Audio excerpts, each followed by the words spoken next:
Delhi court में तलाक का जो एक मामला है वो पेंडिंग चल रहा था लगभग पिछले 3 सालों से। तो लड़की जो है जज साहब के सामने में कहती है, जज साहब इनको तलाक लेना है, ये हमसे तलाक ले लें, लेकिन उससे पहले इनको मेरे साथ एक रात सोना होगा, या अगर ये सोने में असमर्थ हैं, नहीं चाहते हैं मेरे साथ थोड़ा भी समय बिताना, तो ये अपना जो स्पर्म है वो हमें मेडिकल रूप से हमें उपस्थित करा दें। नमस्कार, प्रणाम। मैं दीपक कुमार यादव। कहानी के इस नए एपिसोड में आप सभी का बहुत बहुत स्वागत है। वीडियो देखने से पहले थोड़ा सा वीडियो को लाइक कर दीजिए, और अभी तक अगर आपने हमारे चैनल को सब्सक्राइब नहीं किया है तो प्लीज़ चैनल को सब्सक्राइब कर दीजिए।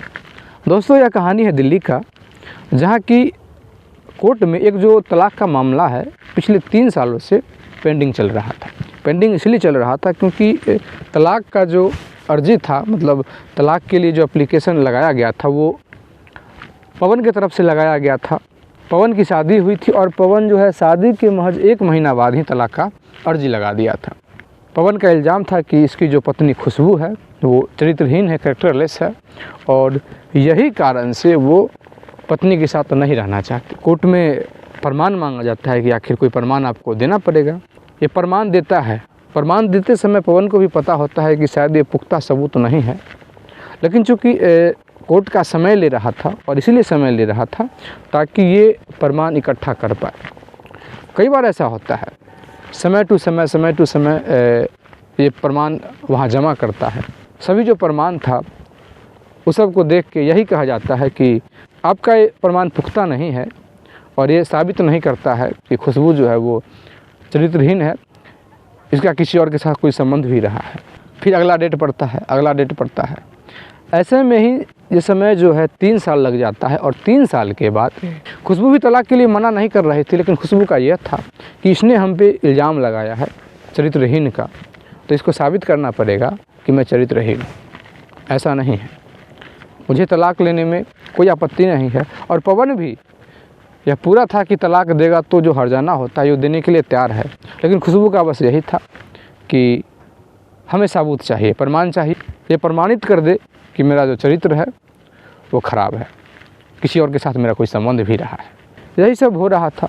तो 3 साल के बाद खुशबू जो है जो अचानक से जज साहब के सामने में हाथ जोड़ लेती है और कहती है कि जज साहब, इनको तलाक चाहिए, मुझसे तलाक आप दे दीजिए, लेकिन एक रिक्वेस्ट कर दीजिए कि ये मेरे साथ एक रात गुजार दें, या नहीं तो अपना जो स्पर्म है मुझे उपलब्ध करा दें। जैसे ही यह बात जज साहब को पता चलता है, सभी लोग हैरान हो जाते हैं कि भाई ये क्या बात हो गया। पवन का जो वकील है उसके तरफ से कहा जाता है कि इसमें कोई आपत्ति नहीं है, लेकिन फिर जो बच्चा होगा वो अपना हक जताएगा। और फिर पवन भी कहता है कि मुझे इस औरत से, इस लड़की से किसी प्रकार का संतान नहीं चाहिए। अगर संतान चाहिए होता तो मैं पहले भी संतान कर लेता। यही सब बात होता है। जज साहब की तरफ से कहा जाता है कि आप लोग को 1 महीना का समय दिया जाता है। 1 महीना में अगर पवन का कोई ऐसा इच्छा बदला, मन परिवर्तित हुआ, तो यह ऐसा सोच सकता है, और नहीं तो फिर 1 महीना के बाद आप लोग आइए और फिर जो फैसला होगा वो कर दिया जाएगा। पवन अपना घर है, और खुशबू जो है वो मायके में नहीं रहती थी, एक अलग अपना रूम लेके रहती थी, एक प्राइवेट से जॉब करती थी। अकेला शरीर पालना है तो कैसे भी पाला जा सकता है, तो पाल रही थी अपना शरीर, अपना जीवन निर्वाह कर रही थी। लेकिन ये जो पवन है यह सोचने लगता है, क्योंकि कोर्ट में तो साफ तरीके से मना कर दिया था, सोचने लगता है कि आखिर इसका मन परिवर्तन कैसे हो गया। इससे हमारी जब भी बात हुई है, कोर्ट में ही बात हुई है, तो हमेशा एक अलग अंदाज में बात हुआ है, जैसे कि दुश्मन है, जन्मों जन्मों का दुश्मन है, उस प्रकार से बात हुआ है। आज ये हमसे रिक्वेस्ट कैसे कर सकती है। ये बात पवन के समझ से परे था कि आखिर ऐसा हो कैसे गया। कुछ तो बात इसमें ज़रूर है, क्योंकि इस बार जो खुशबू थी कोर्ट में बहुत ही एक होता है कि आदमी जब नीचे लेवल पे आ जाता है, बहुत ही शांत में, ऐसा लग रहा था कि अब इसको जीवन में कुछ ऐसा चाहिए भी नहीं, ये इस अपना जीवन को स्थिर बना चुकी है। इस प्रकार से ये बात देख के भी पवन को बहुत हैरानी हुआ था। पवन क्या करता है कि नंबर तो था ही, कॉल करता है, और कॉल करके कहता है कि मैं मिलना चाहता हूँ। जैसे ही ये बात पवन कहता है तो खुशबू जो है वो बुला लेती है, जगह बताती है जहाँ वो रहती थी। एक फ्लैट लेके रहती थी, वो अकेली रहती थी। पवन जैसे ही वहाँ जाता है तो खुशबू कहती है कि कोर्ट में तो कह रहे थे कि नहीं आना है, लेकिन अचानक से क्या हो गया। तो पवन कहता है कि मैं बहुत सोचा और बहुत सोचने के बाद ऐसा पता चला कि आखिर तुम में ऐसा चेंज आया कैसे। हम ये कारण जानने के लिए आए हैं कि आखिर क्या बात है, क्योंकि अभी तक तुमने इस प्रकार से कभी हमारे सामने बात नहीं किया है। जब भी तुमने बात किया है तो गुस्सा करके ही बात हुआ है। दरअसल मैटर ऐसा था कि दोनों की जब शादी हुई थी, दोनों की शादी हुई और उसके बाद लड़की जो है खुशबू जो ससुराल जाती है। ससुराल जाते ही जैसे ही 10 दिन होता है ससुराल में रहती है। बहुत अच्छा से परिवार चल रहा है, हंसी खुशी से परिवार चल रहा है। खुशबू को भी परिवार वाले बहुत मानते हैं, बहुत सम्मान देते हैं। पवन भी बहुत मानता है और खुशबू भी पूरे ससुराल को अपना बना के अपना सा इसको भी लग रहा था। इतना में ही अचानक से क्या होता है कि पवन के मोबाइल पे कॉल जाता है और कॉल जाके ये कहता है कि तुम जिस लड़की के साथ रह रहे हो, जिससे तुम शादी किए हो, वो हमारी गर्लफ्रेंड थी। मैं उसके साथ हर एक चीज़ कर चुका हूँ और इतना याद रखना कि आज नहीं तो कल उसको मेरे पास ही आना है और तुमको तो हम रास्ते से हटा देंगे। क्योंकि पवन जो था उस समय काम पर था। इसको बड़ा अजीब लगता है क्योंकि भाई नया नया शादी हुआ है और 10 दिन ही शादी का हुआ है और ठीक है बहुत पत्नी को मानता है, लेकिन अगर कोई इस प्रकार से कह दे तो किसी का भी जो मन है वो डोल जाएगा। वो उसी समय वहाँ से निकल देता है। जैसे ही निकल देता तो पता चलता है कि एक जो लड़का है वो 2-3 लड़कों के साथ आया हुआ है, पूरे शराब के नशे में है और ऐसे ही यहाँ गाली फाली दे रहा है, हम इसको घर से खींच के ले जाएंगे। और जैसे ही लोग जो है उसको पकड़ना चाहते हैं वो वहाँ से फरार हो जाता है, भाग जाता है, मोटरसाइकिल से भाग जाता है। अब इसके लिए पवन के लिए बहुत बड़ा ये हो गया था। पूरा जो वहाँ का आसपास का जो लोग था वो जमा था उस समय कि ऐसा ऐसा कांड अभी हो गया है। पवन जाता है, पवन के पास तो अब खुद ही कॉल आ गया था। पवन तो खुद गुस्से में था। अंदर में जाता है तो खुशबू भी बहुत गुस्से में थी, वो परेशान थी। पवन जाता है और खुशबू से कहता है कि ये सब कौन था और ये सब क्या हो रहा है, मेरे मोबाइल पर भी फ़ोन आया है। खुशबू कहती है कि मैं क्या जानूँ कौन है। खुशबू भी थोड़ा अलग अंदाज में बोलती है, लेकिन वो जिस अंदाज में बोल रही थी तो उस अंदाज में पवन को अच्छा नहीं लगता है। पवन यह चाह रहा था कि अगर मैं उससे पूछूं तो वो आराम से इस चीज़ को कहे, गलती है या क्या बात है खुल के बताए। लेकिन पवन भी गुस्सा हो रहा था और वो खुशबू भी है जो उधर गुस्सा हो रही थी। गुस्सा इतना हो जाता है कि खुशबू यह कह देती है कि हाँ ठीक है, मैं उससे बात करती थी, जो कहा है वो सच कहा है, अब बोलो कि तुमको क्या करना है, मुझे रखना है या नहीं रखना है। इस प्रकार से खुशबू भी गुस्सा हो जाती है कि ज़्यादा तुम लोगों को तकलीफ है तो मुझे मार के फेंक दो, लेकिन हमसे इतना ऊंचा आवाज़ में बात मत करो। खुशबू को भी यह लगा कि जिसको हम इतना प्रेम करते हैं, शादी का 10 दिन ही हुआ है, ठीक है, लेकिन कम से कम हमसे ठीक से तो पूछ सकता है। ऐसे तो कोई आएगा कुछ कह के चला जाएगा और सबका जवाब हमें देना पड़ेगा और इस तरीके से देना पड़ेगा। यह जो बात है परिवार तक पहुंचता है। परिवार तक पहुंचता है तो ये मामला हाईलाइट होता है। परिवार के जो लोग थे, खुशबू के जो घर वाले थे, वो ये कह रहे थे कि उस लड़का को हम पकड़ के लाएंगे और फिर बड़ी पंचायत में उसको ये बात कहना होगा ये क्या बात है। क्योंकि खुशबू जो थी उस लड़के के साथ कॉलेज में पढ़ती थी। जब कॉलेज में पढ़ती थी तो वो लड़का खुशबू का पीछा किया करता था। जब खुशबू का पीछा करता था तो एक दिन वो मौका पाके इसका हाथ पकड़ लेता है। जब हाथ पकड़ लेता है तो एक झापट मार देती है उसको। चूँकि ये झापट जो मारी थी तो उस समय वो जो लड़का था अपने 3 दोस्त के साथ था, तो ये चीज़ उसको नागवार गुजरता है और वो कहा था कि मैं तुम्हारा जीवन जो है बर्बाद कर दूँगा। तो मैटर तो यह था, लेकिन खुशबू ये कह नहीं पाती है, किसी को नहीं कह पाती है। ये गार्जियन को कही थी, अपने गार्जियन को ये बात कही थी कि ऐसा ऐसा बात है, ऐसा ऐसा मेरे साथ कॉलेज में इस लड़के के साथ हुआ है और उसने यह बात कहा था। लेकिन चूंकि पवन अलग अंदाज में बात कर रहा था तो उसके साथ ही जो खुशबू थी अलग अंदाज में बात कर रही थी। लेकिन जब खुशबू के जो पिता हैं इस चीज़ को हैंडल करते हैं बहुत शालीनता से और कहे थे कि उस लड़का को हम लेके आएंगे। लेकिन जिस वक्त लोग जमा हो रहे थे, एक पंचायत का आयोजन हुआ था, उसी समय जो लड़का था फरार हो गया था, घर छोड़ के कहाँ चला गया था किसी को कुछ पता नहीं। जब लड़का ही नहीं है जो गलती स्वीकार करे, जो कहता कि हाँ ऐसा कोई बात नहीं है, जब वही नहीं है तो फिर बात तो वहीं पे आकर टिक गई। जब ये बात पवन को पता चला कि भाई वो लड़का नहीं है, भाग गया कहीं, तो पवन जो है कहता है कि अब मुझे इस लड़की के साथ रहना ही नहीं है और ये भी कहता है कि ऐसे भी मेरा गाँव में थू हो गया है और हम इस लड़की के साथ नहीं रह सकते और सीधा जाता है और कोर्ट में तलाक के लिए अर्जी लगा देता है। तलाक के लिए अर्जी लगाता है और लगाता है तो इसका चरित्रहीन का मतलब किसी के साथ संबंध का इस प्रकार से इल्ज़ाम लगा के लगाता है। आखिर कोई तो कारण देना पड़ेगा वहाँ।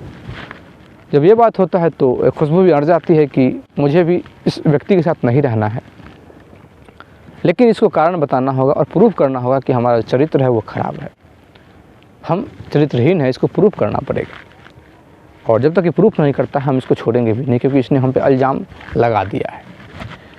दोनों में केस काफ़ी दिनों से चल रहा था। यह बात पवन को अभी तक पता नहीं था कि वो लड़का के साथ इसका क्या संबंध था, क्या मैटर था।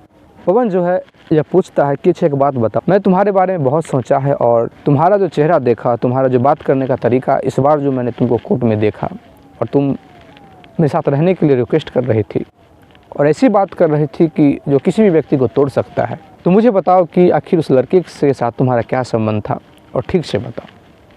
तो खुशबू जो अपनी पूरी हिस्ट्री बता देती है। जब पूरी हिस्ट्री बताती है तो पवन कहता है कि ये बात तुमको मुझे पहले बताना चाहिए था और इस अंदाज में बताना चाहिए था। खुशबू कहती है कि मेरे समझ में भी नहीं आया कि मैं इस चीज़ को कैसे हैंडल करूं, और चूँकि मैं ऐसा थी नहीं और मुझ पर इल्ज़ाम लग गया था, ऐसे भी मैं बहुत परेशान थी।